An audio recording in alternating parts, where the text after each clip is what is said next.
اللہم صلی علی سیدنا محمد وعلی آل سیدنا محمد۔ جب دوسری پڑھ ان کو سوچا کریں وہ کیسے بیٹھتے تھے، کیسے مسکراتے تھے، کیسے صحابہ کے ساتھ چلتے تھے، کیسے سوتے تھے، کیسے اٹھتے تھے۔ جب دوسری پڑھیں ان کو سوچا کریں، ہو سکتا ہے وہ آپ کو نظر آ جائے۔ ہاں اس میں ایک راز ہے، بعضوں کو ایسے ہو گیا ہے، پھر آپ کا ایمان دیکھنا کتنا مضبوط ہوگا۔ ان کو سوچا کریں، انہوں نے خدا کے سامنے تم کو کھڑا کر دیا ہے۔ کہا جب آدمی نماز پڑھتا ہے نصب وجہہ الیہ، خدا اپنا چہرہ اس کے سامنے کر دیتا ہے۔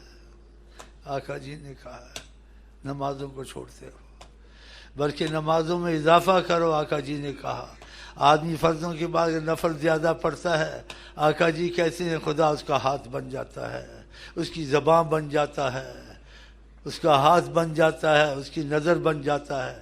خدا تو نہیں بن جاتا، خدا کی قدرت اس میں آ جاتی ہے۔ جیسے خدا کرتا ہے چاہتا ہے ایسے وہ بھی چاہتا ہونے لگتا ہے۔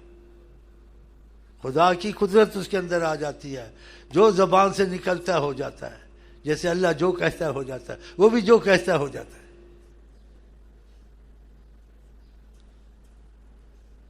خدا اس کا ہاتھ بن جاتا ہے۔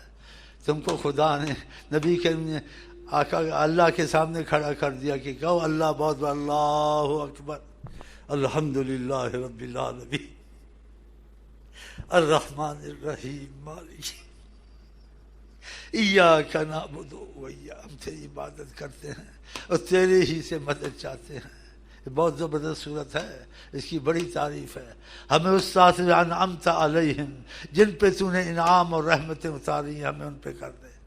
یہ بہت بڑی چیز ہے، لیکن جب نیت دل میں ایک چیز کی قدر گوا دی ہاتھ سے نکل گئی۔ کتنی بڑی چیز ہے، خدا کے سامنے آپ کو کھڑا کر دیا۔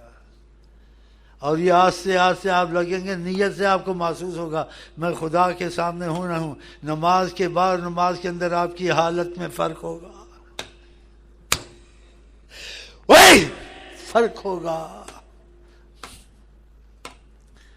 آپ ظاہر ایک بادشاہ کے سامنے ہوتے ہیں، آپ کو فرق ہوتا نہیں ہوتا ہے، آپ پر اس کی ہیبت کا اثر ہوتا ہے۔ ایسے خدا تعالیٰ کا آپ پہ اثر شروع ہو جائے گا۔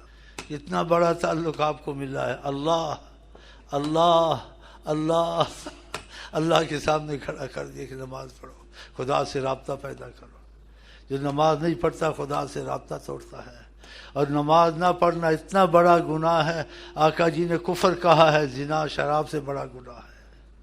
اور بے نمازی کی قبر میں آقا جی کہتے خدا سانپ رکھے گا، قیامت تک اس کو ڈسے گا کہ اگر میں وہی سانپ ہوں جو حدیث میں کہا تھا تو نماز نہیں پڑھتا تھا، اس کو ڈسے گا۔ بعضوں کو کشف قبور ہوا، دیکھا سانپ بے نمازی کو ڈس رہا تھا، وہ آدمی پاگل ہو گیا اس عذاب کو دیکھ کے۔ نبی کی باتوں پہ یقین کرنا چاہیے۔ آپ کے دل میں خوف آئے یا نہ آئے وہ علیحدہ چیز ہے، لیکن عقل سے اور دل سے آپ تو مانتے ہیں، حضرت سب مانتے ہیں، تو آپ کو دل کرے نہ کرے آپ یہ چیزیں کریں۔ جیسے آپ دوائی دل کرے نہ کرے لیکن شفا کے لیے کھاتے ہیں، دل کو نہیں دیکھتے ہیں کہ آپ کو یقین ہوتا ہے دوائی سے شفا ہوتی ہے، دل مانے نہ مانے نہیں۔ تو اس سے زیادہ یقین آپ کو اللہ اور نبی کی بات پہ ہونا چاہیے کہ نہیں کہ میرا دل جب چاہے گا نماز پڑھ، دل مانے نہ مانے نماز پڑھیں آپ، دل کرے نہ کرے صلی علی محمد کہیں آپ۔ دل میں ڈر ہو خدا کا یا نہ ہو استغفر اللہ آپ کہیں، بات تو پوری کی نہ آقا جی کی۔ خدا جب رحمت پہ آئے گا تو کر ہی دے گا کچھ نہ کچھ۔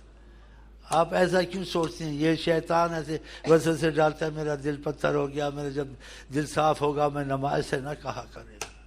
آپ کو کہا آپ کریں، آپ ایسا کریں، خدا کا کرم آئے گا۔ اس کا کرم بھی کوئی چیز ہے کہ نام تو لے لیا اس کا تم نے، اور آج سے جا کے بسم اللہ کر کے نمازوں کو شروع کریں، وظیفوں کو شروع کریں، ان کو نہ چھوڑیں۔ اس سے طاقت روحانی آئے گی، کیونکہ یہ وظیفے آقا کی ذات سے نکلے ہیں اور آقا کا فیض اس میں ہوگا، چاہے کدھر سے بھی آئے۔ نماز میں آقا کا فیض، قرآن میں آقا کا فیض، تسبیحات میں آقا کا فیض۔ ہاں ان چیزوں کو کریں، پھر آپ سے اچھے کام زیادہ ہوں گے۔ جب اچھے کام زیادہ ہوں گے گھر میں رحمتیں اور برکتیں زیادہ ہوں گی، مصیبتیں خود کم ہو جائیں گی، روشنی آئے گی، اندھیرا چلا جائے گا۔ تو ان چیزوں کو لازم کریں جن چیزوں کو اللہ نے کہا اور حضرت محمد مصطفیٰ نے کہا، اس پر یقین رکھیں۔ اللہ ہم کو آپ کو توفیق دے۔